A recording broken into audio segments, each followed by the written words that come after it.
Politics. Raymond Collier, bonjour. Bonjour. Vous êtes le président de l'association des maires, vous êtes le maire du Vauclin. Juste avant, deux questions d'actualité. Les présidents de régions de Guadeloupe, de Martinique, de Guyane sont actuellement en Guyane pour des dossiers d'intérêt commun ou pourront faire l'objet d'une position commune, octroi de mer, coopération, carburant, taxes professionnelles. Quel est le regard du président de l'association des maires sur ces travaux ? Je suis très heureux parce que tous les présidents de conseils régionaux qui se sont succédés se sont ingéniés à rapprocher nos frères de la Guyane et de la Guadeloupe.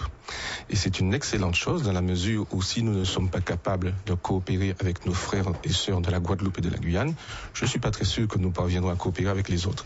Parce que ce sont les Guadeloupéens et les Guyanais qui sont les plus proches de nous sur le plan culturel, sur le plan de la civilisation. Vous croyez au grand marché de la Caraïbe, de CDFA, Guadeloupe, Martinique, Guyane ? Je ne suis pas sûr que ce sera facile, mais je sais que quand il y a une volonté, on peut parvenir à faire beaucoup de choses intéressantes. Mais il faut d'abord que les peuples s'approprient cette idée et en aient la volonté.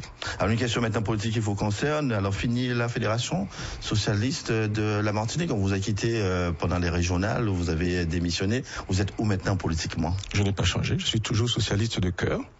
Je travaille toujours avec toutes les femmes et tous les hommes de progrès à la Martinique, quels qu'ils soient.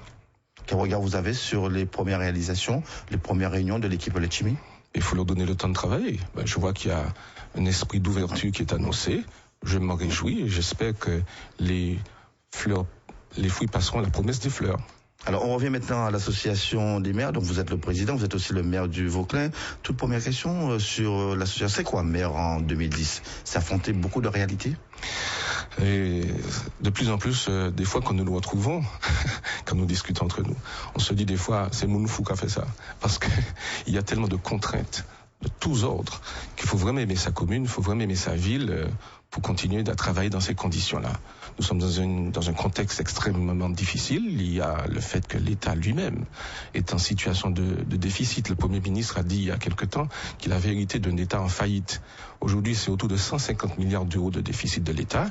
Le gouvernement a écrit à chaque maire pour lui dire que cette année, la dotation globale de fonctionnement qui est attribuée aux communes pour leur permettre de fonctionner est en diminution. Et il y a aussi le fait que le Premier ministre vient d'annoncer le gel de toutes les dépenses publiques jusqu'en 2013. Alors ça nous inquiète beaucoup. Je comprends les motivations de la mesure où la crise économique financière internationale frappe aussi la France et qu'il faut prendre des mesures, il faut s'adapter. Mais la situation, c'est qu'il faut faire des choix. Je suis pas toujours sûr qu'on ait rendu les bons arbitrages en ce moment particulièrement. Et nous constatons que si on gèle les dépenses publiques, ça veut dire qu'immédiatement, si on veut lutter par exemple contre des problèmes concrets comme la violence, le problème de la drogue par exemple, ça veut dire que la douane a moins de moyens, la police nationale a moins de moyens, la gendarmerie a moins de moyens. Comment voulez-vous que nous luttions efficacement parce que nous sommes une île, si on diminue les moyens qui sont octroyés à ces services importants. Mais ça va très loin. Nos agriculteurs, nos marins-pêcheurs qui attendent aussi d'être aidés non seulement par les collectivités locales, mais aussi par l'État, la puissance étatique notamment. Si on diminue les crédits alloués à l'agriculture, à la pêche, vous voyez immédiatement la situation qui va se prolonger. Ça veut dire que beaucoup de familles martiniquaises viendront de plus en plus se tourner vers les centres communaux d'action sociale parce qu'ils ne peuvent pas ces familles payer leur loyer, ne peuvent pas payer la facture d'eau, la facture de téléphone. Et souvent, nous avons des enfants, ça a commencé, des enfants qui de plus en plus ont des difficultés à manger à midi parce qu'ils déjeunent d'un chips, d'un petit sachet de chips, ou bien de 2 ou 3 floupes à midi. Eh bien, c'est ce rôle de proximité compris par l'État, le rôle de proximité que joue le maire et ses services proches de la population. Bon, je ne peux pas répondre à la place de l'État. Ce que nous constatons... Non, mais le regard du maire, quand vous avez... Moi, j'essaie d'être objectif. Je refuse de faire des procès d'intention. Je constate que quand on annonce le gel des dépenses publiques, ça veut dire qu'en même temps, les Martiniquais, il y a près de 15 000 demandes de logement à la Martinique.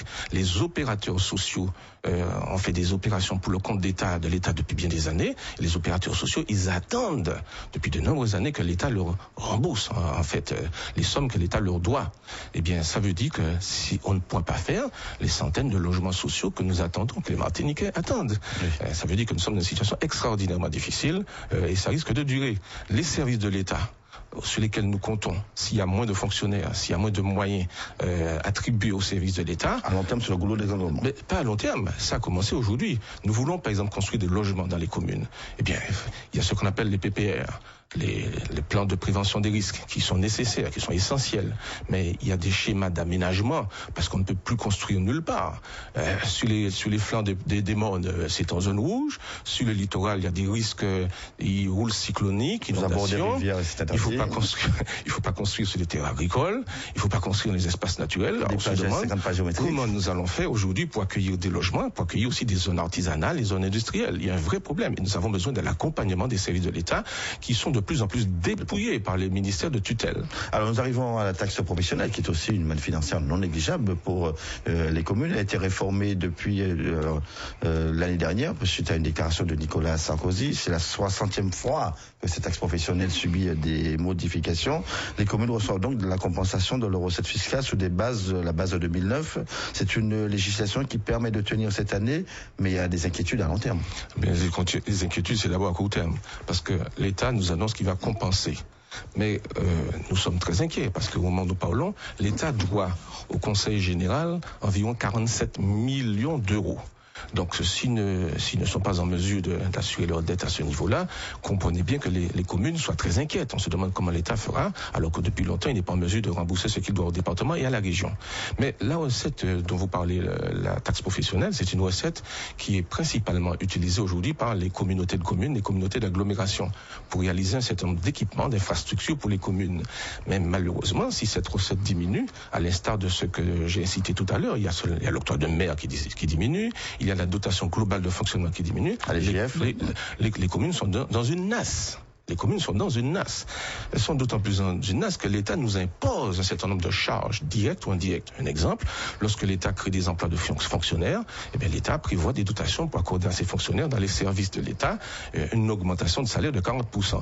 L'État nous oblige, nous impose par la loi de titulariser notre personnel, mais il ne nous accorde pas un centime de plus pour augmenter notre personnel de 40%. Ce qui fait que nous avons des conflits à répétition avec les syndicats, que je comprends, dans la mesure où il y a une frustration de certain nombre de travailleurs, mais la responsabilité vient d'abord du législateur qui ne nous a pas donné les moyens d'assumer un certain nombre de missions. Selon l'estimation. Je prendrai encore un autre exemple que peu de gens savent. Le législateur nous impose de recruter un pourcentage de handicapés. Et il a raison. Il faut permettre l'insertion des handicapés, mais pas un centime de plus. Et si nous n'insérons pas le pourcentage d'handicapés qui est prévu par la loi, eh bien nous sommes immédiatement frappés de lourdes amendes entre guillemets. Alors selon l'estimation du gouvernement, le service de l'économie et des finances, la réforme ancienne rapportait 82 millions. La réforme nouvelle rapportera 87 millions, et donc il y aura 4 millions qui seront en surplus répartis pour les communes. C'est quand même non négligeable. Mais je vous ai dit que personne n'y croit, monsieur. Comment écoutez, les citoyens qui nous écoutent, quand ils savent que l'État doit, par exemple, 47 millions d'euros au Conseil général et qu'il ne les paie pas, il doit près de 60 millions d'euros aux opérateurs sociaux pour des opérations de logement social. Et ils ne paient pas. Comment pouvons-nous croire, comment pouvons-nous avoir confiance dans la parole aujourd'hui du gouvernement qui annonce qu'il va compenser, comme vous le dites?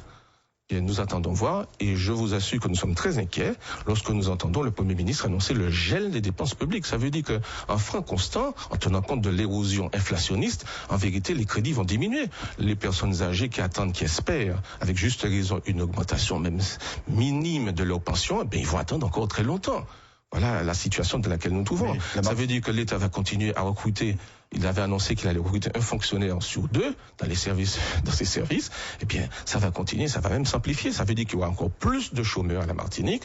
Et je crains, quand je dis nous les maires, les conseillers municipaux, les adjoints maires, nous craignons que nous nous trouvions de plus en plus dans une société aigrie, tout le monde aigri, avec les conséquences que chacun imagine.